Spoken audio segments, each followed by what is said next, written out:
So let's go ahead and jump right into this gyro controller. If you want the actual details on how to operate it, go check out the Core Review site. I'll put the website link down in the description for anyone that would rather read this.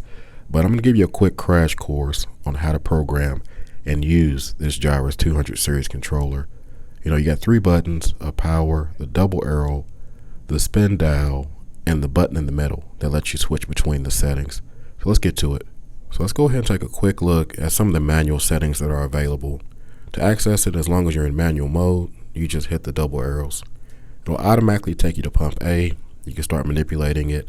In this case, it's on pulse mode, so you can change the power of the pulse and the frequency of the pulse, or switch it to whatever mode you want for pump A. Now after that, pump B is where things get interesting. Pump B is where you actually can set the pumps to be synced or anti-synced or, time delayed. That is where you can actually make the pumps work together, or you can set that up to work on its own.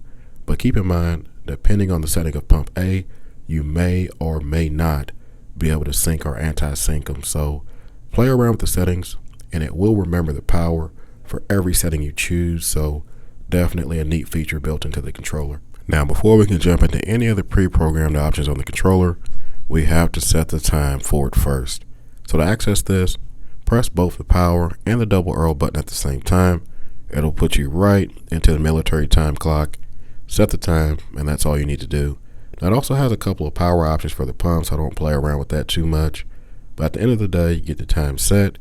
Press the double arrow button to lock it in, and then we can keep it moving. Now, when it comes to accessing the pre-programmed options, very, very simple, guys.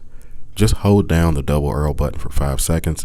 You'll see 2 options: L.T.C, known as the lunar tidal cycle, or O.G.C, known as the oceanic gyro cycle.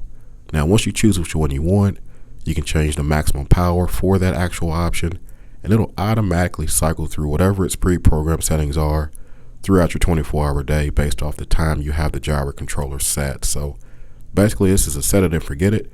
If it works for you, use it. In my situation, I choose to do something else. So last but not least, one of the best options they ever could have included is going to be something called automatic mode.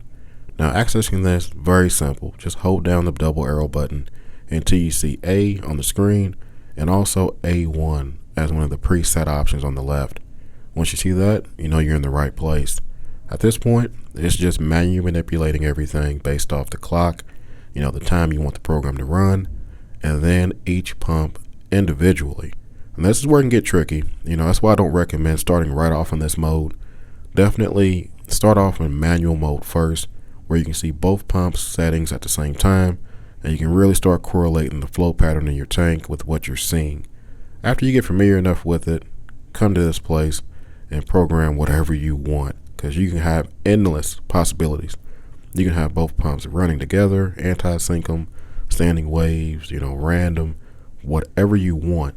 And get this, it has 24 different presets available, meaning you can have the flow pattern change 24 times over a 24-hour period to whatever you want. I've yet to find any controller that gives you that kind of flexibility without the need of some kind of apex or some kind of module or anything else that costs you a lot more money. Now, after you get one program set, go to A2, do the same process again. Go to A3, do the same process again, over and over and over. I do recommend you leave A1 starting at 0000 or at midnight and build your cycle up from there. I have yet to see the, complications or what may happen if you somehow mess the time up, meaning you got one set point starting at midnight, one starting at 1, the next starting at 5, the next one starting at 2. I think the controller is smart enough to figure that out, but in my mind, it just makes sense starting from midnight moving forward. But at the end of the day, really, really glad that I was able to discover this. Shout out to Michael over at Aaron's Aquarium for doing that random live stream a while ago.